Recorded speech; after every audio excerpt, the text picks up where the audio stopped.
graduada por la Universidad Nacional Santiago Antúnez de Mayolo, egresada de la Maestría en Gestión Ambiental de la Universidad Nacional Federico Villarreal.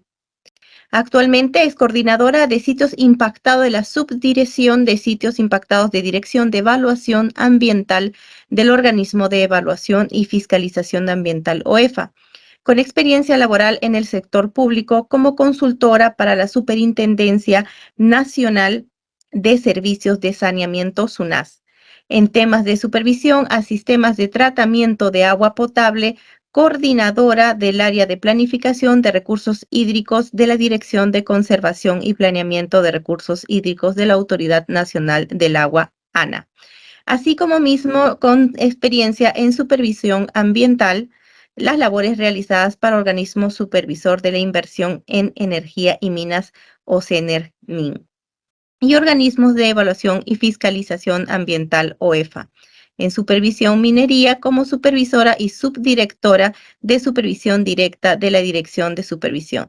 También se desempeñó como coordinadora de calidad de agua y suelo en la Dirección de Evaluación Especialista Ambiental de la Dirección General de Salud Ambiental del DIGESA. Después de esta presentación, nos es grato para nosotros contar con una docente con toda la trayectoria. Muchas gracias, Milena, por tu tiempo. Entonces les doy la bienvenida y adelante, por favor, tienes a todos los alumnos a tu disposición. Muchísimas gracias. Para mí es muy grato estar aquí presente y poder dar a conocer las actividades que venimos realizando en la identificación de sitios impactados producidos por la actividad de hidrocarburos. Voy a tratar de presentar al respecto de sitios impactados. Bueno, somos del Organismo de Evaluación y Fiscalización Ambiental.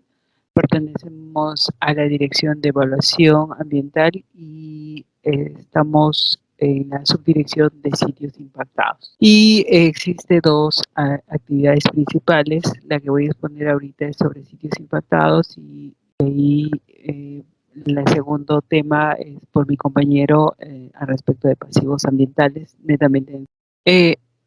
Existe una normativa peruana en la cual se dio el año 2015 sobre una ley que crea el Fondo de Contingencia para la Remediación Ambiental, la Ley 30321.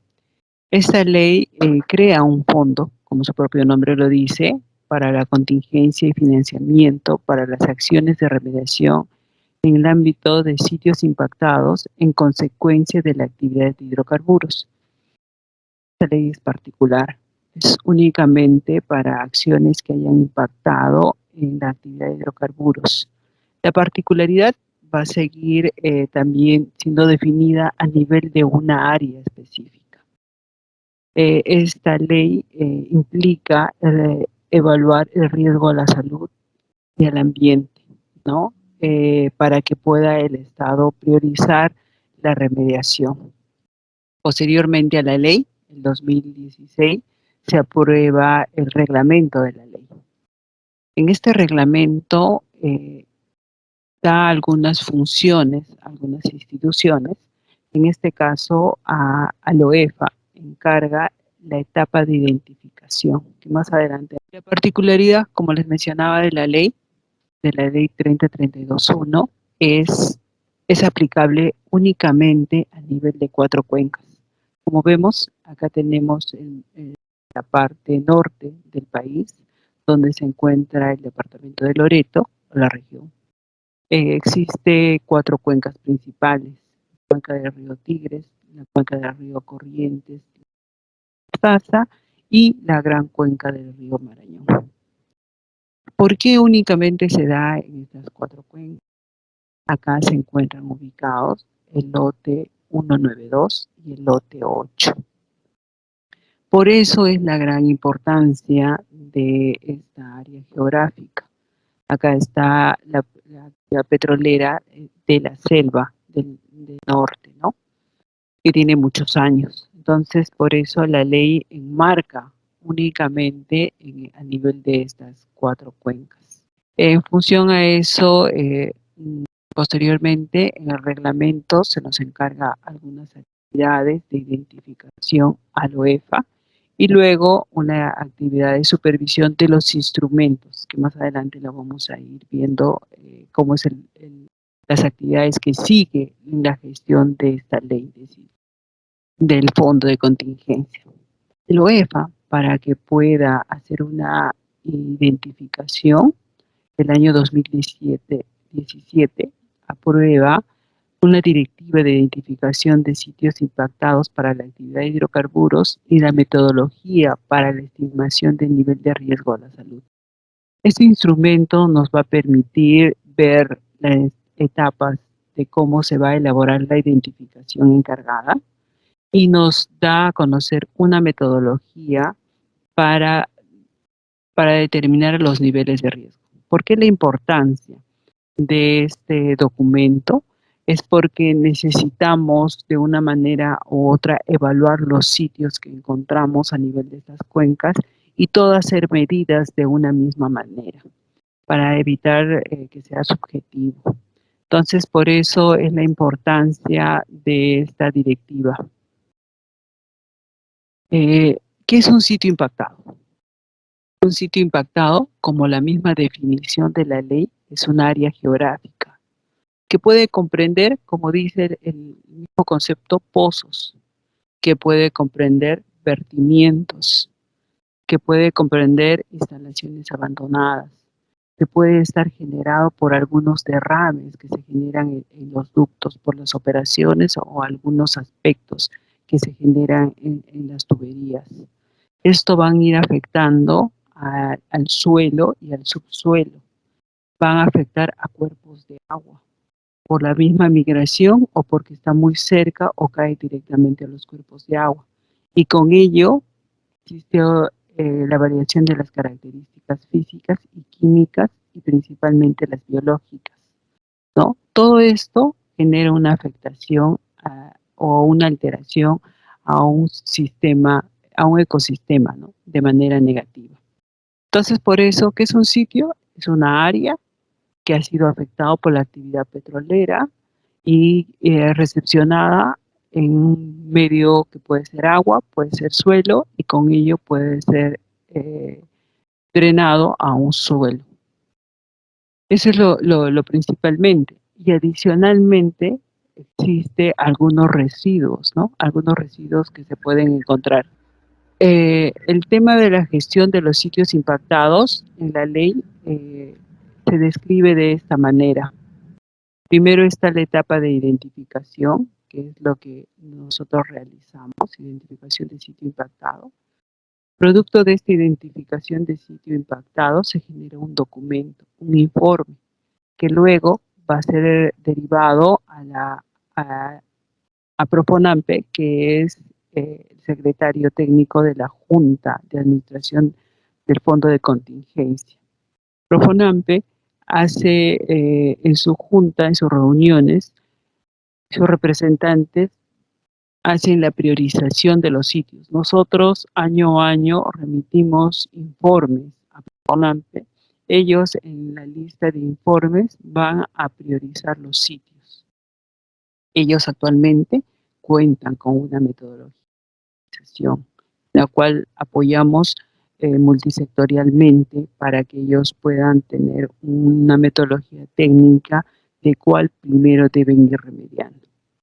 Posteriormente, Profonan, cuando publica cuáles son los sitios que va a remediar, el OEFA, en la dirección de supervisión, hace la identificación del responsable. Trata de determinar quién es el responsable de ese sitio impactado. Paralelamente, se hace, Profonam gestiona la elaboración de un plan de remediación. ¿Qué es un plan de remediación? Es un documento en la cual tiene mayor detalle que un informe de identificación, en el cual va a poder saber, conocer cuál es el contaminante problema, cuál es el volumen, si este contaminante se está drenando o está migrando a otra área y las concentraciones del contaminante. En este plan se determina también la metodología que van a ir. Después de este documento que es aprobado por el MINEN, existe la ejecución en campo. La ejecución, que es el mecanismo, es la actividad en campo de retirar o instalar los mecanismos de remediar de acuerdo al contaminante existente.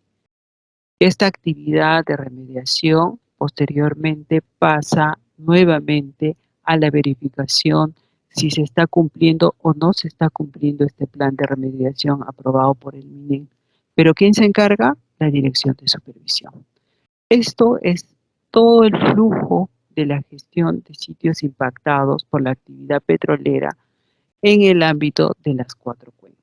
Como ven, tenemos vinculado en 3 aspectos, pero principalmente estamos vinculados en la actividad de identificación, en la actividad de supervisión y la identificación del responsable, como OEFA. Estábamos mencionando que la OEFA, para que pueda evaluar estos sitios, realizó una metodología. Se desarrolló con una información de monitores ambientales, hizo un trabajo el OEFA con sus especialistas de campo, recogió información de los monitores ambientales que existen en las comunidades. Se visitó a 22 comunidades nativas, se recogió información de ellos para que se pueda trabajar la metodología propia de estas 4 cuencas. ¿Por qué es importante tener una metodología propia? Porque las actividades petroleras son muy diferentes las que se desarrollan en selva y las que se puedan desarrollar en otras zonas del país, ¿no? ¿Por qué? Porque un derrame en selva va a generar impacto, pues, a componentes que pueden ser suelo, agua, y por las características propias climatológicas de altas precipitaciones, van a generar mayor migración. Entonces, por otro lado, es importante recoger la información porque las comunidades nativas tienen otros hábitos y costumbres que otras zonas del país, ¿no? Entonces, por eso el OEFA generó una metodología propia para aplicar a nivel de estas 4 cuencas. La metodología es para validar algunas variables, ¿no? De ubicación, características del entorno, características del ecosistema y cómo pueden ir mejorando. ¿Por qué? Porque existen metodologías para estimar niveles de riesgo en general, que hay información internacional, como la canadiense, existe información mexicana, existe también el país, generó la guía de elaboración de estudios de evaluación de riesgo a la salud al ambiente. Entonces, lo rico y importante de esta metodología, que es una metodología propia para la aplicación a nivel de las 4 cuencas. Eso es lo importante de esta metodología. Y esa metodología recoge todas las guías, ¿no? La guía de elaboración, los planes de descontaminación, la guía de muestreo de suelo. ¿Qué es lo que tiene esta metodología? Se tiene que elaborar o se tiene que determinar el nivel de riesgo físico, el nivel de riesgo a las sustancias. En el nivel de riesgo físico se ha considerado 9 factores de riesgo para ver si existe peligro en el entorno. No todos los sitios tienen nivel de riesgo físico, principalmente donde se encuentran algunos escenarios como residuos que se encuentran inmersos a las zonas productivas, residuos que han sido generados por algunos enterramientos antiguos, por algunas tuberías abandonadas, cilindros abandonados. Principalmente se genera ese riesgo físico y existe el nivel de riesgo a las sustancias. Esto está principalmente en las variables del contaminante. ¿Y cuál es el contaminante? Son parámetros que están relacionados a la actividad petrolera, que principalmente son hidrocarburos, algunos metales asociados a los hidrocarburos, El bario, porque es una actividad petrolera que se utilizó posiblemente baritina en la actividad de exploración. Eso se puede encontrar ¿dónde? Se puede encontrar en el suelo, en el agua o sedimento. El cuerpo receptor, vamos a ver quién es el cuerpo receptor, puede ser una cocha, puede ser únicamente el suelo. Entonces, y se ve las rutas de exposición, la población que tan cerca se encuentra, son zonas de caza, son zonas de pesca. Entonces, el riesgo a la sustancia tiene estos tres factores. ¿Puede existir un sitio con riesgo a la salud, a la sustancia? Sí.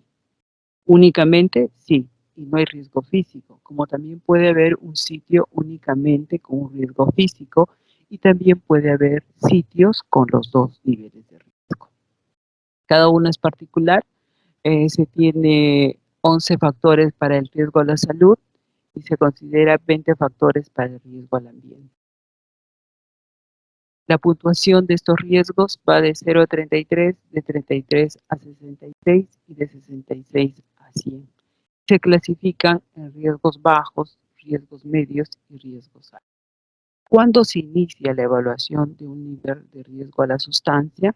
Cuando se advierte que algún componente, que puede ser agua, suelo, sedimento, existe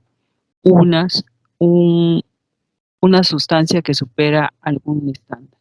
¿Qué aplicamos para el tema de contaminantes? Comparamos con estándares ambientales en el caso de agua y suelo y tomamos estándares internacionales para el caso de suelos, de sedimentos. ¿En qué consiste en verdad la evaluación general de sitios? Es ver quién podría ser el que está generando el contaminante, por dónde está migrando, cuál es el cuerpo receptor, hasta dónde podría estar llegando. Estamos viendo quiénes son los afectados, pueden ser la flora, la fauna, las poblaciones. Estos a dónde van, van algunas cochas, a bajiales. ¿Qué hay en esos bajiales? Hay insectos, hay aves, hay peces que son posteriormente consumidos por las poblaciones cercanas.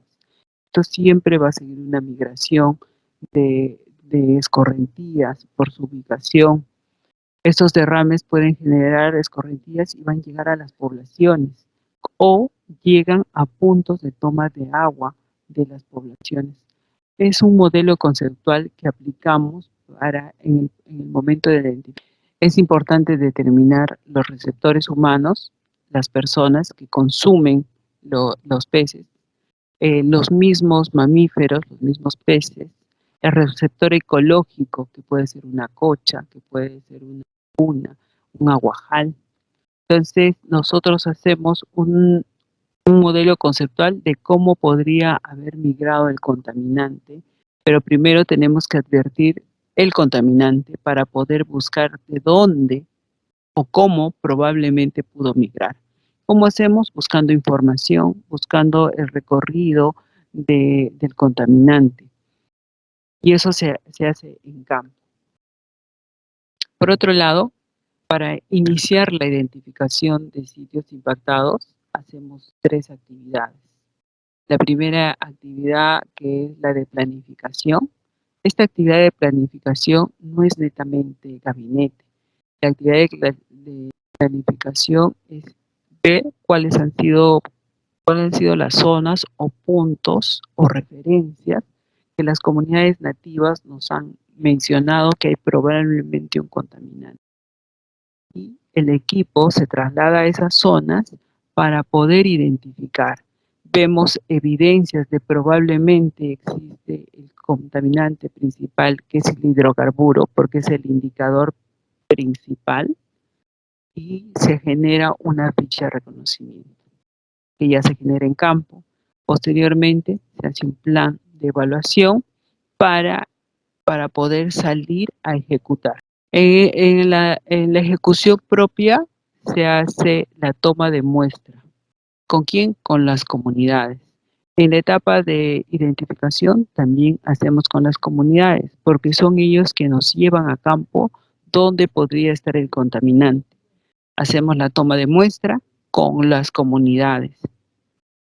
Posterior de campo, después de hacer el recorrido por dónde pudo haber venido, qué tan cerca está un ducto, qué tan cerca está una plataforma, si está pendiente arriba. O sea, hacemos un recorrido para poder tener un poco más claro de por dónde pudo haber migrado el contaminante y a dónde estaría migrando el contaminante.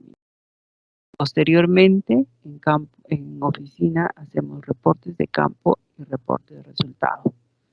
Producto de toda esa información, aplicamos la estimación de riesgo antes mencionado y generamos informe final, que es un informe final de identificación del sitio impactado.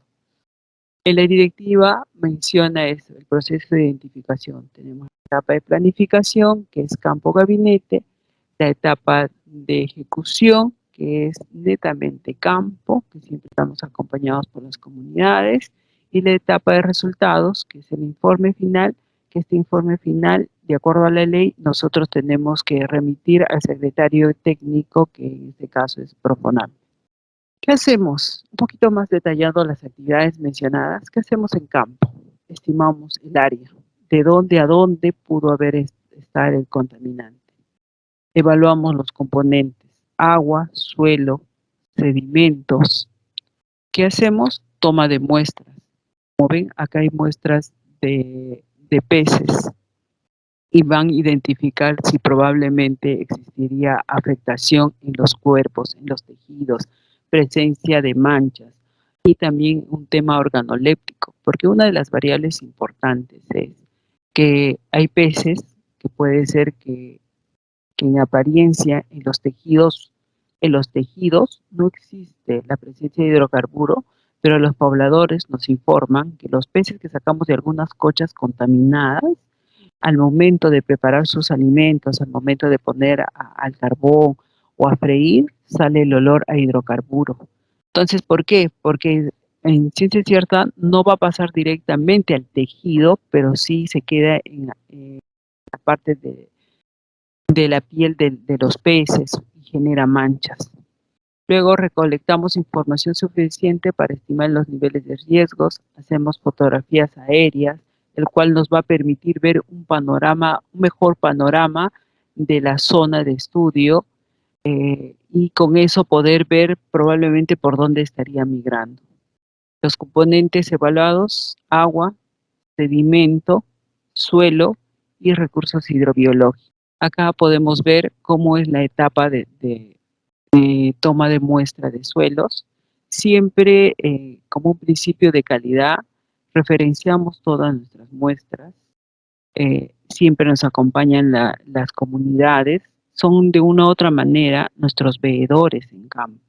Son de una u otra manera quienes van a dar fe de que nosotros estamos en campo y estamos atendiendo esos posibles sitios que ellos han identificado. Acá es el personal técnico quien hace la toma de muestras, siempre asegurando el principio de calidad y que no exista contaminación, viendo la referenciación de cada equipo. No perdemos el tema de calidad porque para nosotros es muy importante para que nuestras muestras no sean observadas o comentadas que no son valores reales, ¿no? Como ven, siempre hacemos el recorrido, recogemos información de dónde pudo haber migrado, vemos, y en esta etapa, por decir, hemos identificado cómo pudo haber venido el contaminante y podemos advertir una tubería con grapas. ¿Qué significa? Que pendiente arriba encontraron una tubería que algún momento pudo haber sido reparada y no recogieron el contaminante del suelo, ¿no? Tomamos muestra por más que exista películas de agua, ¿para qué? Para ver por dónde pudo migrar y de esta manera cerrar todo el área y ver de dónde viene hasta dónde va. Tenemos acá el tema de la toma de muestras de agua superficial y sedimentos, siempre acompañados por los comuneros para que ellos puedan ver el trabajo de la OEFA y de una u otra manera tener mayor conocimiento, porque de una u otra manera ellos van a ser parte de los futuros monitores. Existen pobladores que tienen bastante experiencia en monitoreos participativos y por las casuísticas de la zona estos pobladores ya migran a otras ciudades, por eso siempre existe una capacitación constante con los monitores. ¿Quién asigna a los monitores? Son los APUs. Los APUs son los que nos asignan, ellos rotan al personal para que día a día nos vayan acompañando. Siempre hacemos el muestreo con este tipo de embarcaciones menores porque nos van a permitir ingresar a zonas un poco difíciles de acceso de embarcaciones grandes, ¿no? Siempre acompañado con equipos previamente calibrados y verificados en campo. Hasta la fecha que se ha iniciado la identificación de sitios impactados, que se inició en 2018, hemos venido tomando muestras en diferentes comunidades. En 2018 se han tomado 330 muestras en los diferentes componentes de suelo, agua superficial, sedimentos e hidrobiología, que está representado por peces y macroinvertebrados. En 2019 se subió la meta. ¿En función de qué está la meta? En función al presupuesto que se nos asigna, ¿no? 2019 subimos a 973 muestras. En 2020 también se mantuvo con 954 muestras y así sucesivamente hemos venido tomando muestras hasta la fecha. Este año hemos tenido 253 muestras tomadas hasta el mes pasado. Y como ven, que desde que hemos venido generando desde el 2018 a la fecha, hemos tomado 3.635 muestras. Los parámetros analizados, los componentes agua, suelo y sedimento, siempre van a ser hidrocarburos. ¿Por qué? Porque nuestra problemática es de la actividad petrolera y asociado a la actividad petrolera están los BETEX, los HAP, aceites y grasas y 35 metales. Adicionalmente, como la norma lo menciona, hacemos toma de muestras de cromo, bario real y extraíble. Porque con estos parámetros vamos a poder identificar la afectación de la actividad petrolera en los sitios, que son los principales elementos problema. Para una actividad hidrobiológica es un trabajo bastante a detalle. Como pueden ver, en las cochas utilizamos estos equipos, mallas de arrastre, siempre acompañados por las comunidades, por los apoyos locales. Normalmente se deja 24 horas de un día para otro para poder capturar algunos peces. Como ven, sea cochas o sean ríos, siempre hacemos esta actividad en la medida que exista un cuerpo hídrico donde se pueda capturar peces, ¿no? O sea, hay quebradas pequeñas sin agua por algunas estaciones. En esos sitios no se toma peces, pero sí macroinvertebrados, porque los macroinvertebrados están más pegados a los sedimentos. En todo el proceso de identificación hemos venido encontrando estas comunidades hidrobiológicas con algunas características. Como podemos ver aquí, este macroinvertebrado, estas manchas que podemos observar acá en medio, son aparentemente hidrocarburos. Esta es una imagen de un microscopio donde hemos podido advertir que no es típico encontrar esta especie y observamos manchas negras que probablemente sean hidrocarburo y lo relacionamos con los resultados de muestras de sedimento principalmente y vamos a encontrar los macroinvertebrados impactados con hidrocarburos. Acá igual tenemos un macroinvertebrado manchado con hidrocarburo. Este es un macroinvertebrado que tiene bastante mancha de hidrocarburos y se analiza la coherencia del macroinvertebrado con los resultados de sedimento. Estas son las muestras de peces que recogemos. ¿Por qué es la importancia de estos peces? La importancia de estos peces es porque es de consumo humano. Entonces, la idea es recoger las especies que son consumibles por por la comunidad. Como ven, acá tenemos las especies que son consumibles por la comunidad. Los peces hacen un análisis organoléptico de peces. Como ven, ellos se guían y van a ir viendo los intestinos. En algunos de los casos se ve formas de manchas atípicas que no son común, hacen comparación con otros peces y ven que en las zonas que sí se ha identificado contaminante tienen estas manchas, ¿no? Este es, si no me equivoco, el hígado y esto es el intestino. Entonces, eso permite identificar los peces que están impactados directamente. ¿Cómo es la participación de las comunidades en la identificación de sitios impactados? Nosotros, para la identificación de sitios impactados, no aplica la ley de participación ciudadana, pero sin embargo, para nosotros es muy importante el trabajo con las comunidades. ¿Por qué? Porque son ellos que nos van a poder guiar dónde están los sitios impactados. Con ellos hacemos el trabajo total, todas las etapas de campo. Por eso son nuestros aliados. Nosotros lo tomamos de esta manera. Por eso hemos al interno planificado una coordinación previa. Nos comunicamos con las federaciones, pedimos a las federaciones que nos vamos a comunicar con el APU de las comunidades, nos dan de una u otra manera el pase, digamos así, y el pase con las comunidades y nosotros nos comunicamos con los APUs para que nos asignen los apoyos locales, nos asignen a quién vamos a contratar las embarcaciones y con ellos hacemos la coordinación en campo, hacemos una inducción rápida para que ellos puedan hacer las actividades en campo, ejecutamos y nuestro informe final va a Profonam. Pero tenemos una práctica actualmente que si volvemos a la comunidad, nosotros llevamos el informe final a las comunidades.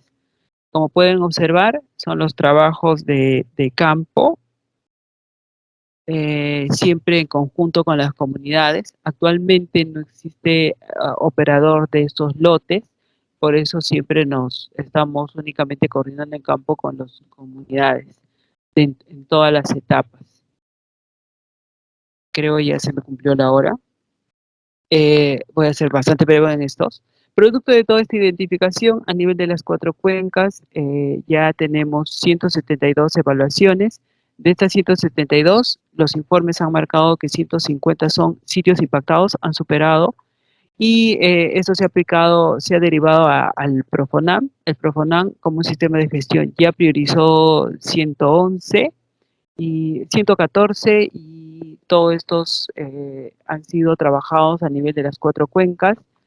Hemos trabajado en total con 19 comunidades nativas a nivel de todas las cuencas, siempre en trabajos en conjunto con las comunidades. Estas son todas las comunidades que nosotros hemos venido trabajando y actualmente somos la institución que tenemos el apoyo de las comunidades y bastante aceptación con ellos.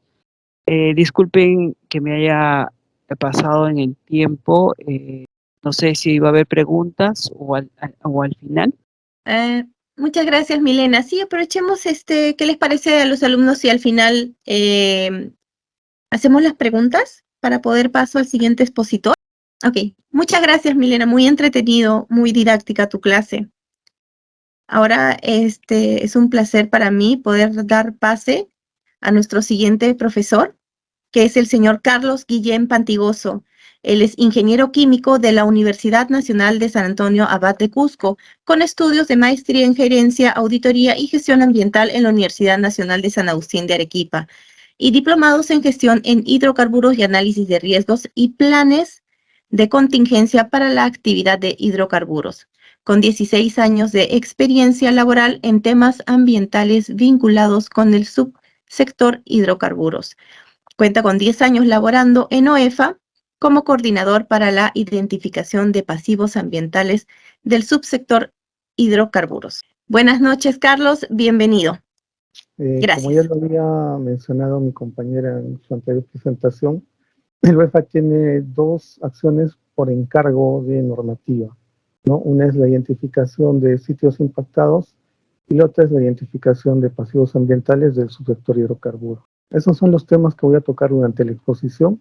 Vamos a hablar sobre los antecedentes, el marco normativo, la gestión de los PASH, las acciones para la identificación de PASH y los resultados de las acciones para la identificación de PASH. Bien, como antecedentes, un poco para poder entender de qué trata todo este tema de los PASH, ¿no? De los pasivos ambientales del subsector hidrocarburos, voy a recurrir a explicar la línea de tiempo, ¿no? Entonces, tenemos conocimiento que el primer pozo fue perforado en la costa norte, en el departamento de Tumbes, en Zorritos, ¿no? Este pozo fue perforado en 1863. En 1939 ya tenemos el primer pozo perforado, pero en la selva central, ¿no? Es decir, la actividad del sector hidrocarburos se migró o comenzó a migrarse de la costa hacia la selva. En 1959 ya tenemos el primer pozo perforado offshore, es decir, perforado para operaciones en alta mar. En 1971 ya tenemos un yacimiento que se descubre en la selva norte, ¿no? Que es el yacimiento Corrientes, y ahí es donde inician las actividades del sector hidrocarburos en la selva norte. Recién en el año 1993 ya podemos hablar de que hay la primera normativa ambiental, ¿no? Que regula las actividades del sector hidrocarburos. Entonces, en resumen, podemos ver en esta lámina que hemos tenido más o menos 130 años de explotación de hidrocarburos sin una regulación ambiental. Y justamente esto es lo que conlleva a que se hayan generado estos pasivos ambientales. Acá podemos ver algunas fotos antiguas de cómo se realizaban estas actividades en Piura, en Tumbes, ¿no? Por ejemplo, en esta imagen superior izquierda podemos ver algunas torres de perforación de pozos petroleros de inicios del anterior ciclo, ¿no? Hablamos de 1900. Podemos ver otros campos petrolíferos, igual con torres de perforación, que están ubicados en Piura, ¿no? En el lado derecho, por ejemplo, podemos ver una perforación, una torre de perforación de un pozo, que está ubicado o estaba ubicado en ese entonces en la Rinconada, en Talara, ¿no? Esto queda en Piura. La imagen de la izquierda nos muestra lo que antes, nuevamente en 1950, 1940, era lo que hoy en día es la Brea Negritos, ¿no? Era un campo petrolífero, y hoy en día podemos ver en la fotografía de la derecha, imagen satelital, las referencias de la ubicación de estos pozos petroleros que vemos en la imagen de la izquierda. Acá es importante señalar que estas son referencias de ubicación. Recordemos que estos pozos o las coordenadas de estos pozos fueron tomadas pues, con una tecnología muy antigua, ¿no? Entonces la precisión de estas coordenadas es diversa. No significa que sí o sí estos puntos donde nos muestran que estarían ubicados los pozos sean la ubicación real, ¿no? Sea la ubicación física del pozo. Por eso señalaba que son referencias de ubicación. Ahora, el marco normativo. Como les comentaba anteriormente, tuvimos más o menos 130 años durante los cuales se desarrollaron actividades del subsector hidrocarburos y no había una regulación ambiental. Entonces, en 2002, Perupetro hace un estudio que lo denomina pasivos ambientales, estudios de pozos APA, ATA, APA y EPA. ¿No? ¿Qué es un pozo ATA con T? Es un pozo que tiene un abandono temporal. Pozo APA es un pozo que tiene un abandono permanente. Y el pozo DPA es un pozo que tuvo un abandono durante la perforación. Entonces, este es el primer esfuerzo, digamos, del Estado peruano por poder identificar posibles fuentes de contaminación, que en este caso estaban relacionados a pozos petroleros. Entonces, podemos señalar que este es un primer inventario de pozos petroleros abandonados que existían en nuestro país. Entonces, este estudio nos habla que existen 8.944 pozos.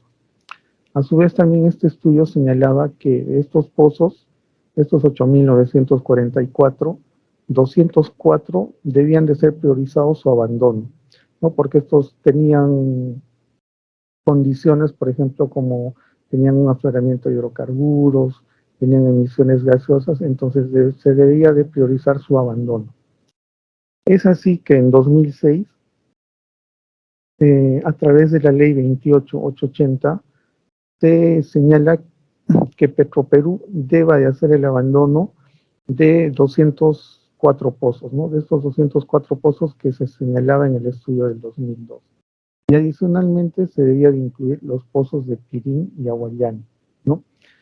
Finalmente, Petroperú hizo el trabajo solo en 115 pozos, ¿no? Por diversos motivos. En algunos casos no llegó a encontrar las estructuras de los pozos, etcétera, etcétera. Ya recién en el 2007 es que sale la ley 29134, ¿no? Que es la ley que regula los PAS, es decir, los pasivos ambientales del subsector hidrocarburo. Esta ley señalaba que el OCINERMIN tenía la competencia para identificar los PAS. Entonces, acorde a lo señalado en la ley, el OCINERMIN realiza la identificación de PAS entre 2009 y 2010. Producto de estas actividades, identifica 4.636 PAS, ¿no? Que en este caso estaban ubicados en el norte del país, ¿no? Básicamente entre Piura. Como les mencionaba, la ley precisaba que el OCINERMIN tenía que identificar estos PAS. Ahora, en 2011, 4 años después, recién sale el reglamento de la ley 29134.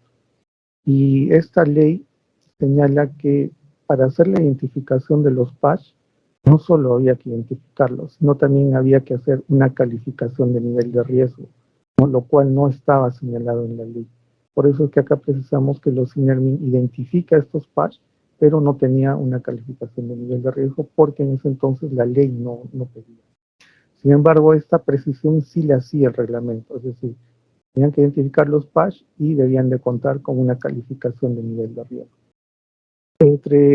También en 2011, el OEFA asume las competencias en materia de fiscalización ambiental en hidrocarburos. Entonces ahí surge una duda, ¿no? ¿Quién debía de hacer la identificación de los PAS? ¿El OCINERMIN, acorde a lo señalado en la ley, o el OEFA, que estaba asumiendo las competencias en materia de fiscalización ambiental? Entonces se hacen consultas, hay una controversia entre ambas entidades y finalmente en 2013 el Ministerio del Ambiente precisa que el OEFA es competente para identificar los PAS a través de la resolución ministerial 042, ¿no? Del 2013 en UNAM. Ahora, como les mencionaba, el reglamento también pedía que no solo se debía de hacer la identificación de los PAS, sino también la calificación de nivel de riesgo.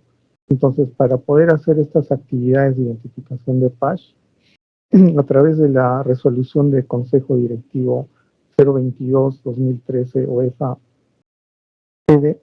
se aprueba la directiva, ¿no? La directiva que daba los lineamientos para hacer las acciones de identificación de PAS. Y también se aprueba la metodología para la estimación del nivel de riesgo de PAS. De esta forma, con esto se podía empezar a hacer las acciones para la identificación de PAS, ¿no? Esto, como les vuelvo a repetir, en 2013. De 2013 a 2020 se ha venido trabajando sobre la base de este reglamento, el 04 del 2011. En 2020 se aprueba un nuevo reglamento, el 033-2020, el cual voy a detallar más adelante de qué diferencias tiene con relación al anterior reglamento. Un poco para entender también la problemática y la definición de los PAS, es la definición como tal, ¿no? En este caso nos señala que un PAS, de acuerdo a la ley 29134, el artículo 2, nos dice que los pozos e instalaciones mal abandonadas, los suelos contaminados, los efluentes, las emisiones, los restos o depósitos de residuos ubicados en cualquier lugar del territorio nacional. Y nos hace una precisión incluyendo el zócalo marino. Es decir, los PAS no solo pueden estar en tierra firme, también pueden ser esos PAS originados producto de actividades en alta mar, ¿no? Y también precisa que siempre y cuando configura un PASH o la figura del PASH, cuando se han producido, se han originado como consecuencia de operaciones del subsector hidrocarburos que hayan sido realizadas por parte de empresas que han cesado sus actividades, ¿no? En el área donde se produjeron dichos impactos. Entonces, esta parte es importante tenerla en cuenta, ¿no? Para poder hablar de un PASH debe de existir un cese de actividades por parte de las empresas, ¿no? Es decir, antiguas empresas que tuvieron operaciones en la zona. Como les comentaba anteriormente, en la anterior lámina, la ley 29134 señalaba que los INERMIN era quien tenía la competencia para la identificación, ¿no?, de PASH. Y luego una controversia para definir si era el OEFA o los INERMIN. El reglamento del 2020 precisa que el OEFA tiene la competencia para identificar los PASH, ¿no? Esto está señalado en el artículo 7. También este reglamento precisa, acorde a lo señalado en la ley, que quien está a cargo del inventario, en este caso la actualización del inventario de los PASH, es el Ministerio de Energía y Minas, ¿no? Para lo cual el Ministerio de Energía y Minas recaba la información generada con posterioridad a la identificación del PASH. Es decir, el Ministerio trabaja sobre la información que genera el OEFA en las acciones de identificación de PASH. También señala que el MINEM actualiza al menos una vez al año el inventario de los PASH. Y finalmente también precisa que el MINEM, a través de una resolución ministerial, aprueba la actualización del inventario de PASH, ¿no? Entonces podemos ver que el OEFA hace la identificación de los PASH y el MINEM o el Ministerio de Energía y Minas realiza la actualización del inventario de los PASH. Ahora, otra pregunta que muchas veces nos hacen es, ¿quién realiza la determinación del responsable de los PASH? En este caso, igual, acorde a la ley y también lo señala el actual reglamento 033-2020, quien es competente para identificar al responsable de los PASH es el Ministerio de Energía y Minas, a través de la Dirección General de Asuntos Ambientales y Hidrocarburos, ¿no? Justamente en el artículo 13 nos detalla las acciones o cómo debe el Ministerio de Energía y Minas realizar esta determinación de responsable, ¿no?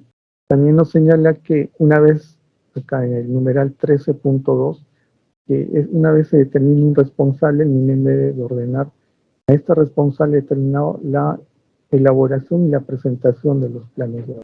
Bien, ya hablando de manera resumida, por ejemplo, en esta lámina tenemos lo que es la gestión de los PASH.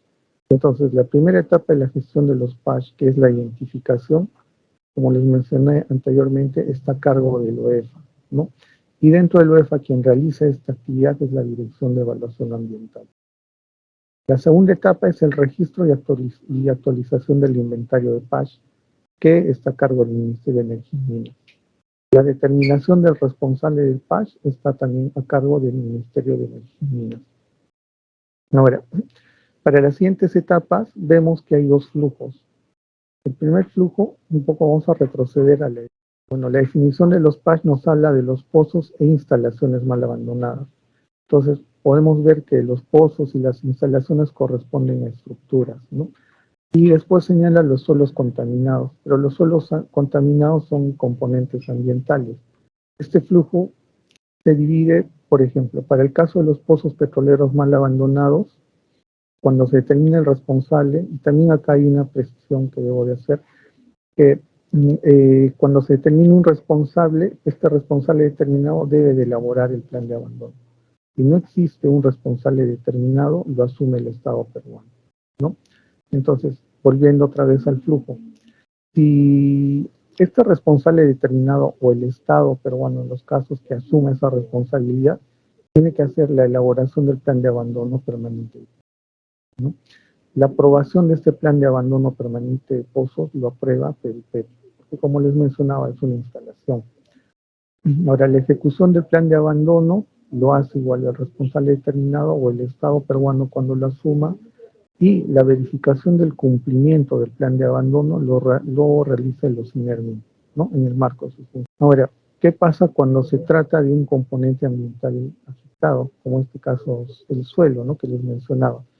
Entonces, en este caso igual, el responsable determinado o el Estado peruano hace la elaboración del plan de abandono.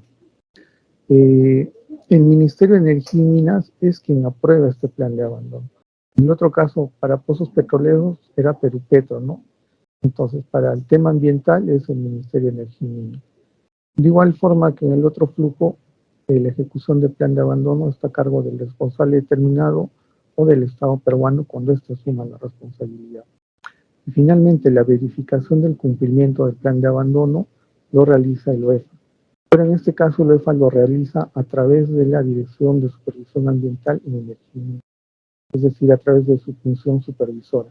Porque les comentaba que la identificación de PASH la hace a través de su función evaluadora, ¿no? Entonces, de forma resumida, este es el flujo para la gestión de los PASH. Entonces, podemos ver que hay diferentes actores, diferentes entidades que participan en este flujo. Y obviamente quien tiene mayor participación es el Ministerio de Energía y Minas, pues como sector, ¿no? Ahora les voy a explicar brevemente las acciones para la identificación de PASH, ¿no? Vamos a entrar un poco ahí. El reglamento actual nos señala que las acciones de identificación de PASH se realizan a través de dos etapas: la acción técnica documental y la acción técnica fáctica de campo.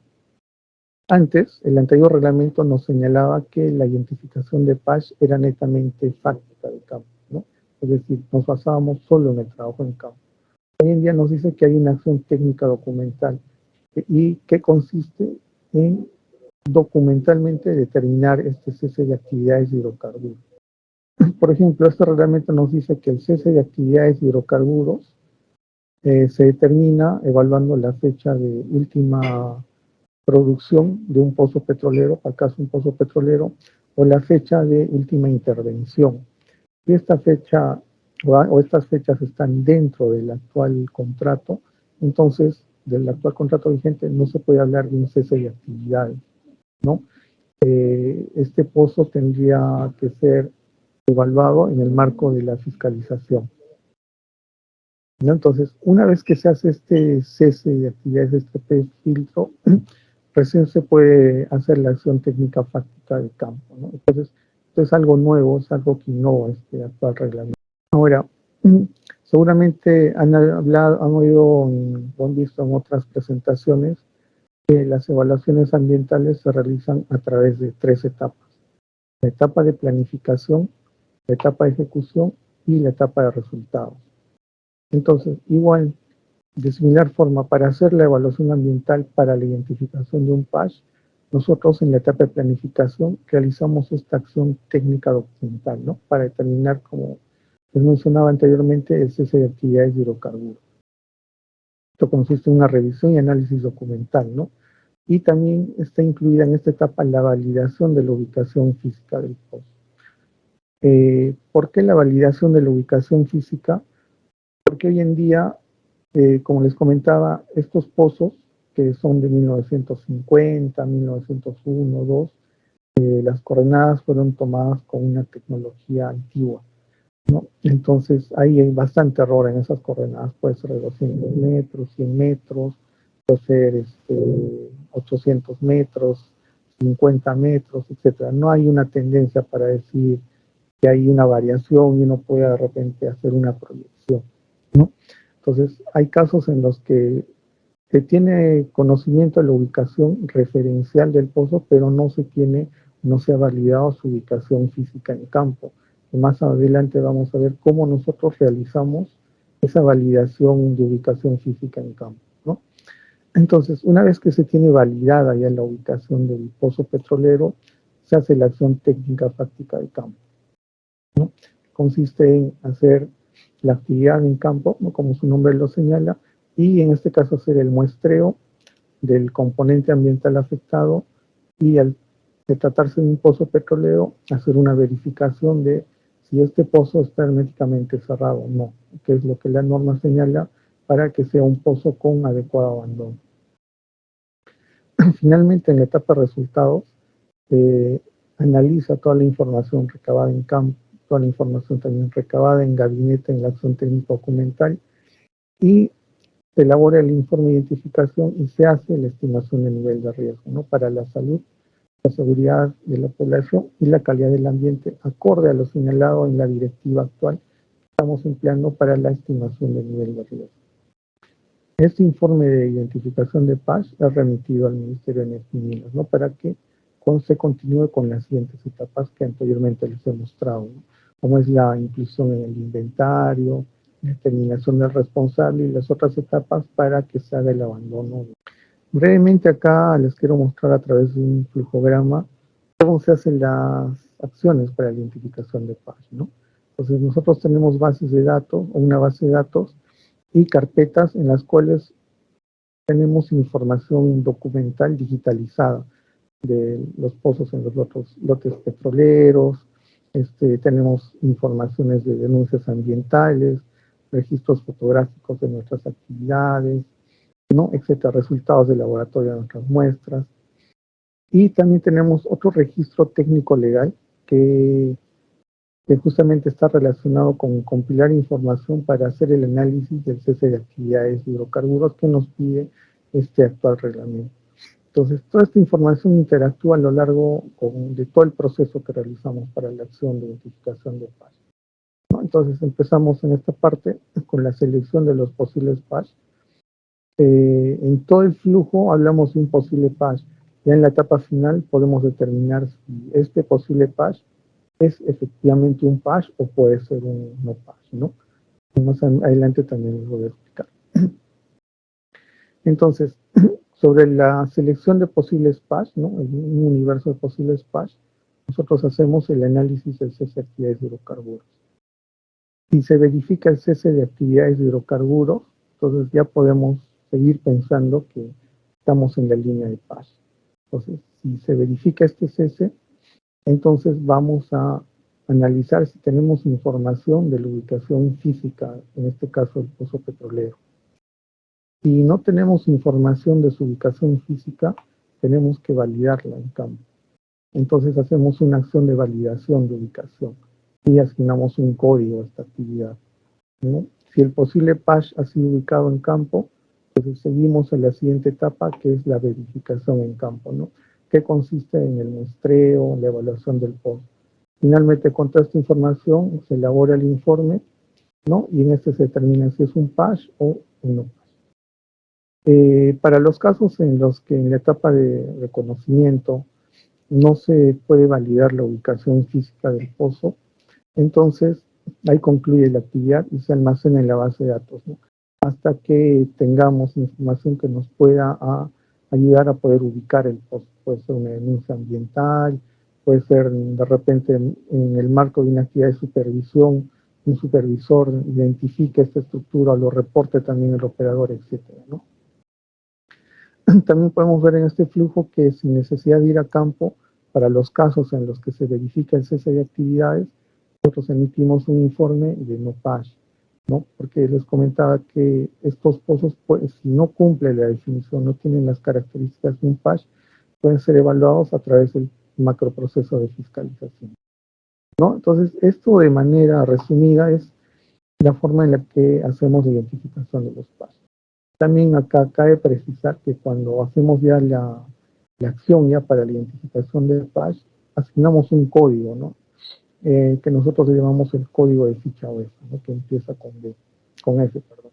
Y cuando hacemos la validación de la ubicación, es otro código que empieza con la letra A. También es importante señalar que los PASH identificados son remitidos al MINEM. Y los no PASH, en este caso, nosotros de manera abreviada llamamos los informes de no PASH. Pero el nombre técnico, el nombre legal es los informes de existencia de no existencia de PASH, perdón, los informes de no existencia de PASH.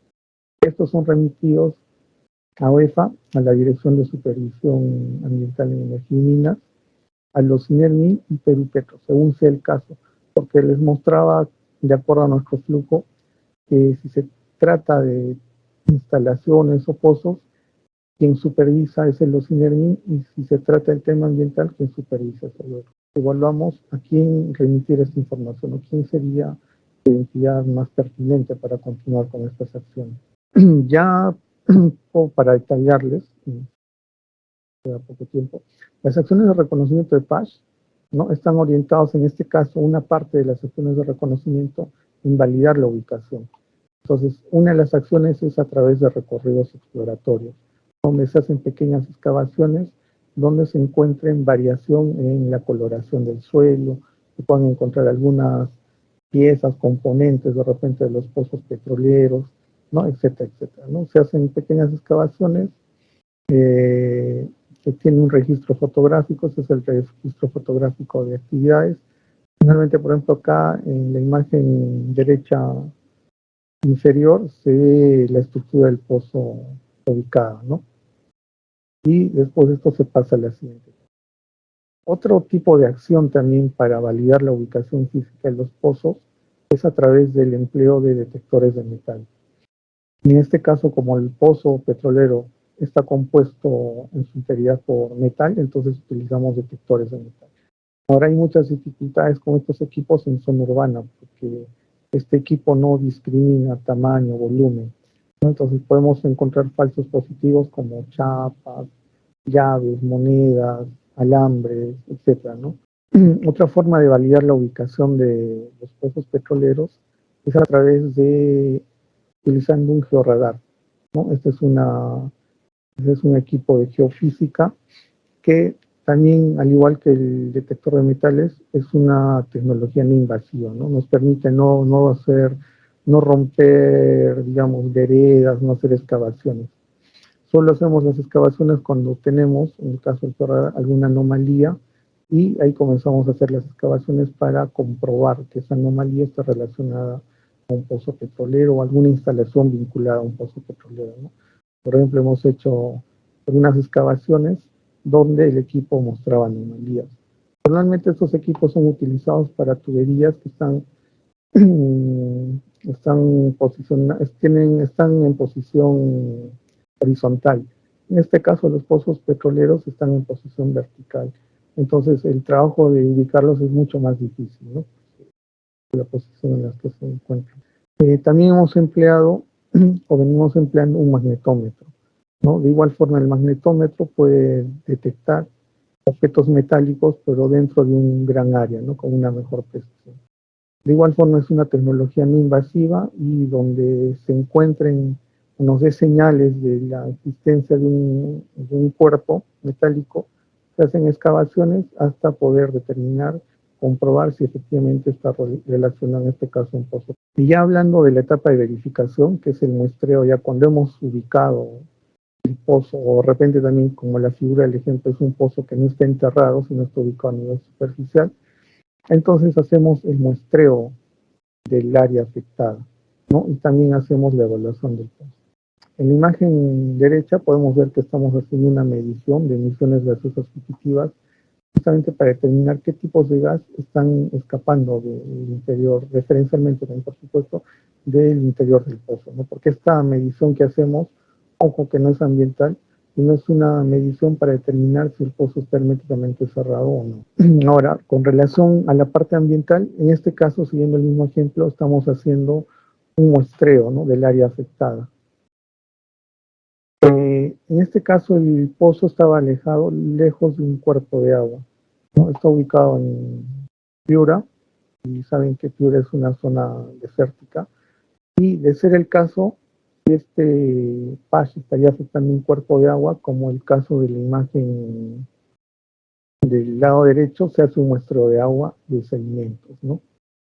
También tenemos los casos en los cuales hay pozos petroleros en selva, ¿no? Como este pozo petrolero que tiene hidrocarburos en su zona anular. Desde 2013 que venimos realizando las acciones para la identificación de PASH, hemos tenido intervenciones en sierra, por ejemplo, como la primera imagen de la superior de la izquierda, en costa la mayor parte, más adelante vamos a ver las estadísticas, en zonas urbanas donde de repente hay población, hay personas que se benefician del gas que producen estos pozos y lo utilizan, por ejemplo, para cocinar, ¿no? Entonces estos pozos también son un poco difíciles de ubicar porque no nos dan, pues, fácilmente a razón de su ubicación porque se benefician, como les vuelvo a repetir, del gas que producen estos pozos. También tenemos pozos ubicados en plataformas marinas, que actualmente están en operación, como es el caso del lote Z2B, y también ahí se hacen acciones, ¿no? Pero también con más cuidado porque en esas plataformas hay pozos que están en operación y estos pozos PASH, ¿no? Que no están en operación. También tenemos casos como el caso de la figura inferior izquierda, están ubicados dentro de cuerpos de agua, ¿no? Que en algún momento pueden ser zonas inundables, en este caso ubicados en costa, ¿no? Entonces la albufera apunta a balcones y en medio existe un pozo petrolero. También tenemos casos de pozos que están ubicados en zonas de playa, como es este otro caso que te estoy mostrando con el mouse. También tenemos pozos sumergidos, como esta imagen en tonos verdes, que están bajo la superficie del mar y los hemos ubicado con apoyo de buzos marinos. Y pozos que están también próximos a zonas de operación. Una figura superior, donde les mencionaba plataformas marinas, o también pozos que están en terraplenes, en tierra firme, ¿no? Cerca de repente a baterías, cerca de líneas de conducción de hidrocarburos. Algo muy importante es la participación ciudadana en la identificación de los PASH. Sobre todo en zonas urbanas es donde trabajamos y nos apoya la población en poder darnos información para poder realizar estas actividades. Como les comentaba, las coordenadas de ubicación de los pozos son referenciales, ¿no? Entonces ahí es importante el apoyo de la población para podernos ayudar a ubicar estas estructuras y también la información que nos brindan, ¿no? Es que han tenido molestias, que conocen la ubicación de otros pozos. Esta es una imagen, por ejemplo, un recorrido que se hizo con el gremio de pescadores de Cabo Blanco, ¿no? En atención a una denuncia ambiental, ¿no? Por posible presencia de pozos mal abandonados, ¿no? En una zona ubicada frente a Cabo Blanco. Ya para terminar, los resultados de las acciones, como les mencioné, el UEFA realiza estas actividades desde 2013. Entonces, desde 2013 a la fecha, nosotros hemos identificado 3.301 PASH a nivel nacional, de los cuales 3.255 se encuentran incluidos en el actual inventario. El actual inventario ha sido actualizado, o ya corresponde a la sexta actualización, y ha sido aprobado el 16 de febrero a través de la resolución ministerial 057-2023 MINEM de EM. También podemos señalar de manera resumida que tenemos 175 PASH con nivel de riesgo alto, 1.981 con nivel de riesgo medio y 1.144 con nivel de riesgo bajo, ¿no? La mayor cantidad de PASH están ubicados en el departamento de Piura, ¿no? Podemos ver que hay 3.119 en el inventario, más 45 que no están incluidos en el inventario. En total son 46 PASH que todavía no están incluidos en el actual inventario. Entonces, haciendo la suma de estos 45 más los 3.119 de Piura, tenemos 3.164 PASH ubicados en el departamento de Piura. Le sigue en cantidad Tumbes, que tiene 98, ¿no? El resto de departamentos, como Loreto, tienen 14 y los otros, uno tiene 10 y los otros tienen menos de 10. Finalmente, como les mostré, de acuerdo al flujo que tenemos para la gestión de PASH, en la identificación tenemos 3.301 PASH y producto de este trabajo se ha actualizado el inventario ya 6 veces, ¿no? Ya estamos en la sexta actualización, donde tenemos 3.256. Eso sería todo por mi parte, espero haber podido ser lo más ilustrativo en este breve tiempo. Muchas gracias. Buenas noches con todos. Sí, voy a proyectar mi pantalla para poder compartir mis diapositivas. Me avisan por favor si es que se notan las diapositivas para poderlas. Buenas noches con todos y todas. En el tema anterior nos quedamos en la evaluación ambiental de causalidad. Voy a ser muy breve al respecto, ya que me quedan pocos minutos. ¿Me pueden indicar si corre la diapositiva, por favor? Estamos en la diapositiva 6. Sí, evaluación ambiental de causalidad. ¿Ha corrido la diapositiva? Sí, ha corrido, sí. Perfecto. Entonces, lo que quedaba Aquí. pendiente era la evaluación ambiental de causalidad. Muy buenas noches con todos y todas.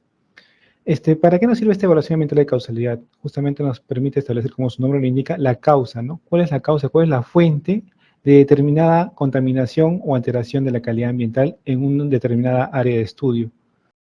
¿no? Para lo cual la Dirección de Supervisión nos encarga a nosotros como Dirección de Evaluación Ambiental realizar esta evaluación ambiental de causalidad, donde se han encontrado algunos indicios de una presunta contaminación asociada a los administrados fiscalizables de la OEFA.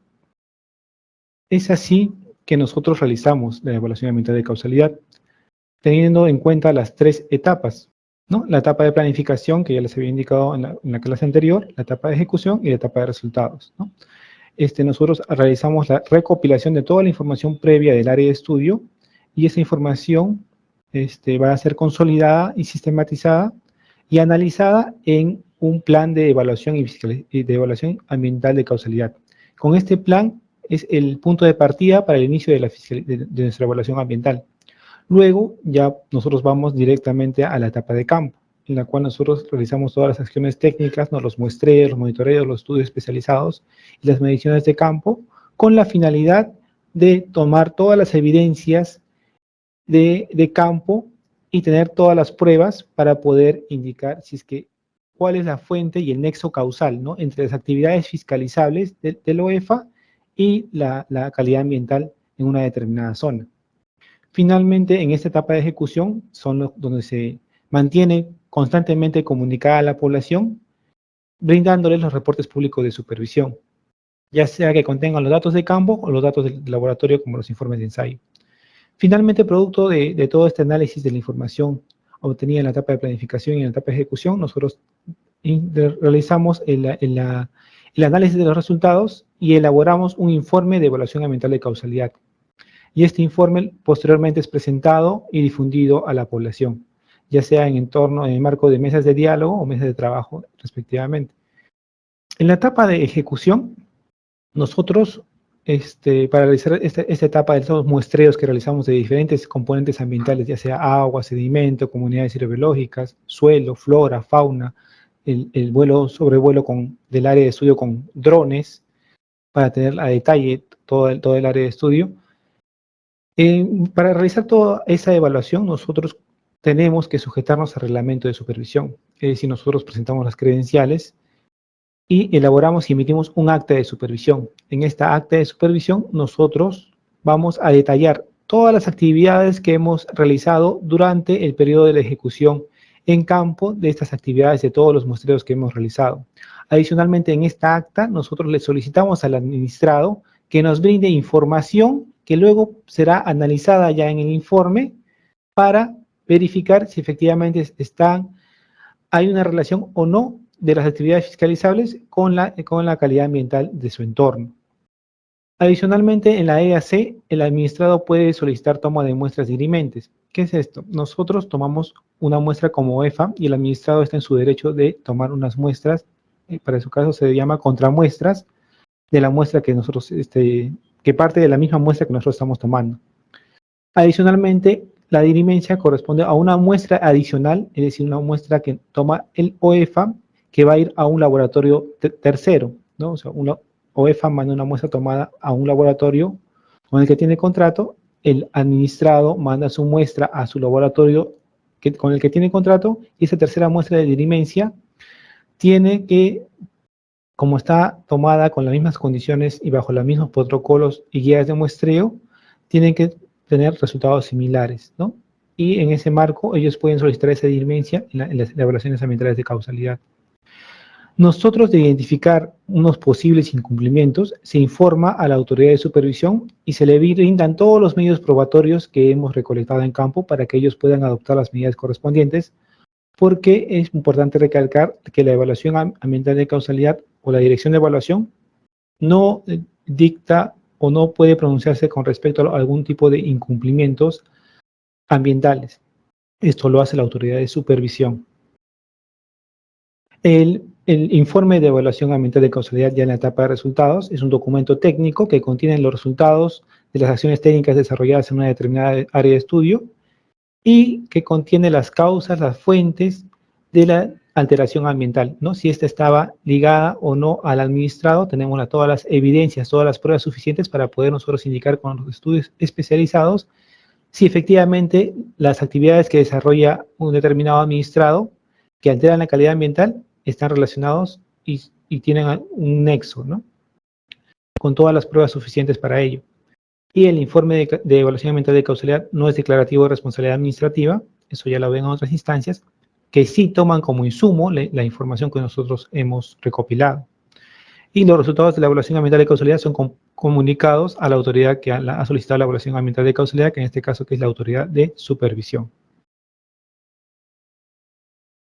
Entonces, ¿cómo se articula una evaluación ambiental de causalidad con la acción supervisión en este macroproceso de fiscalización ambiental, ¿no? Con el informe de evaluación ambiental de causalidad, la autoridad de supervisión efectúa una supervisión de gabinete y analiza toda la información que ha sido sustentada y colocada con los medios probatorios, ya sea los informes de ensayo de laboratorio, la fotografía, los videos que hemos documentado en campo, y con todo el análisis de esta información, la dirección de supervisión, sustentado a partir de la información de la evaluación ambiental de causalidad, puede iniciar un proceso administrativo, recomendar el inicio de un proceso administrativo sancionador o dictar las medidas administrativas, o en su defecto que se hayan detectado que es una condición natural del área y no ha habido algún tipo de impacto, no hay una relación con las actividades fiscalizables, puede también recomendar su archivo.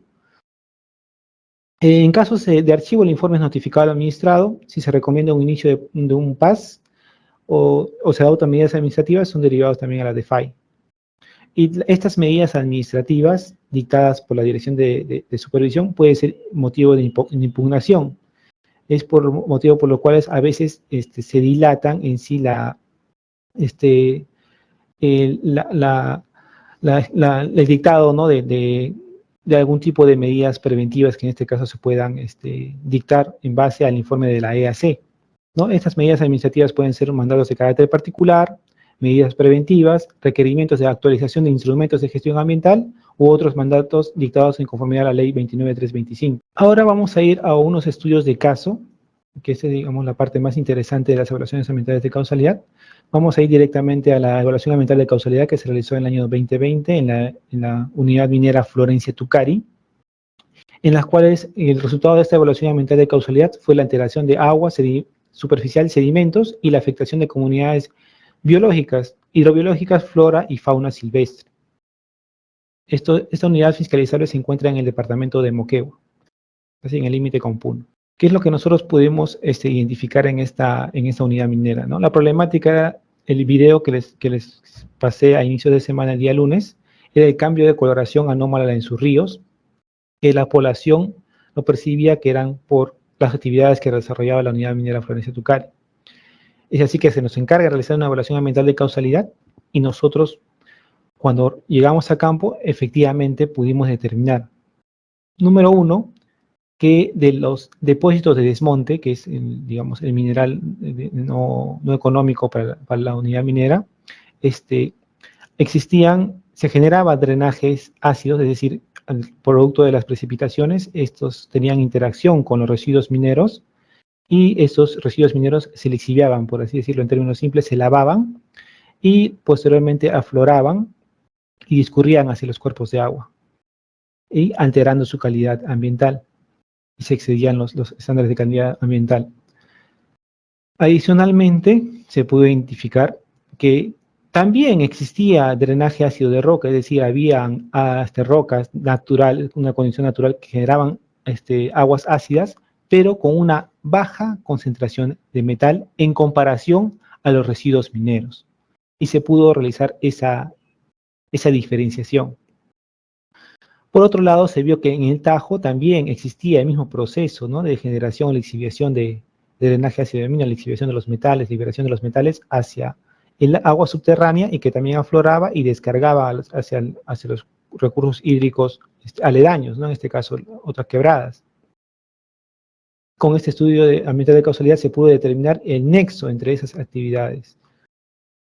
Asimismo, en la parte central podemos observar estas líneas verdes, que no son más que mangueras, que también había implementado el administrado y que se detectaron durante la acción de evaluación ambiental de causalidad, que conectaban directamente a las pozas de colección de aguas ácidas generadas en el Tajo, en el depósito de desmonte, y descargaban directamente al cuerpo de agua aledaño. En este caso fue una quebrada Apostoloni, y esto era lo que también generaba el cambio en la coloración de los ríos, esa coloración rojiza.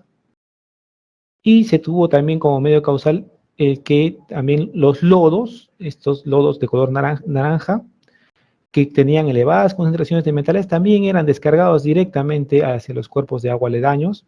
Eso también se tuvo toda esta información analizando diversos componentes ambientales, ¿no? Como es agua, como los sedimentos, los suelos. Se tuvo que tomar muestras en los residuos mineros, en el Tajo, también en las condiciones naturales en la roca, en los afloramientos rocosos del área aledaña, y con toda esa información analizada y recopilada, así como un estudio de sobrevuelos de drones, se pudo determinar todos esos aspectos que hemos identificado y se pudo indicar directamente cuál era la fuente de esa alteración que era percibida por la población aguas abajo de las operaciones mineras y que estaban alterando la calidad tanto del agua, del sedimento y las comunidades biológicas aguas abajo de esas operaciones mineras.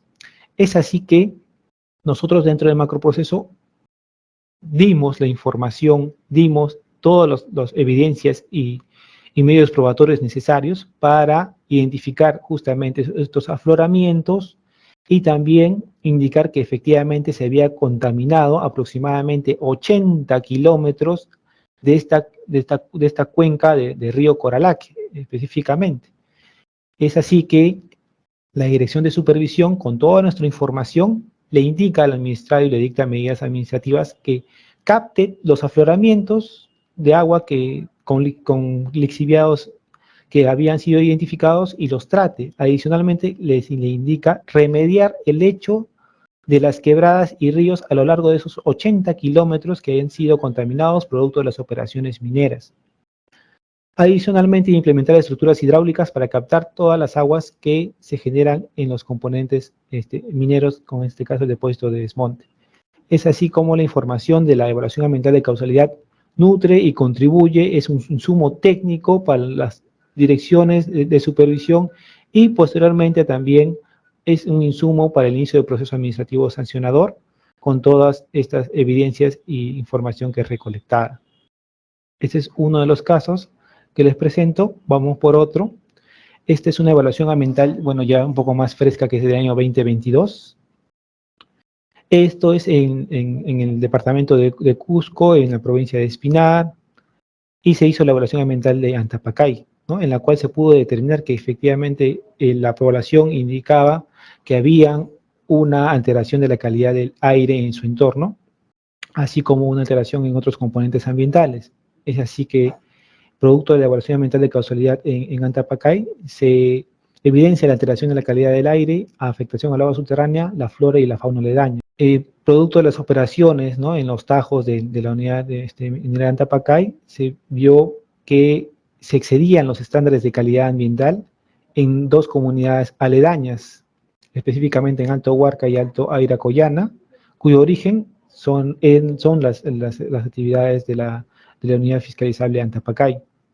Adicionalmente, se pudo identificar que hubo 9 filtraciones de los componentes mineros y hubo una disminución, digamos, en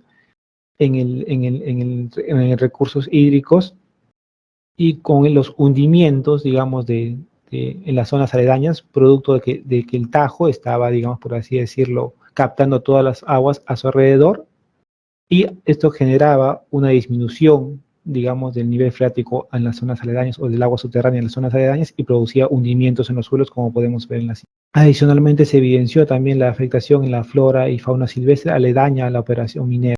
Producto de este informe, se le dictan medidas administrativas al administrado en torno al macroproceso, de implementar estructuras para impermeabilizar, por ejemplo, el manejo de aguas de contacto, impermeabilizar y captar aguas de contacto de estas filtraciones que se habían identificado, realizar estudios hidrogeológicos a detalle alrededor de la unidad fiscalizable Antapacay, luego paralizar temporalmente las actividades de los tajos hasta que implementen mecanismos para mitigar y controlar el tema de la emisión de material particulado.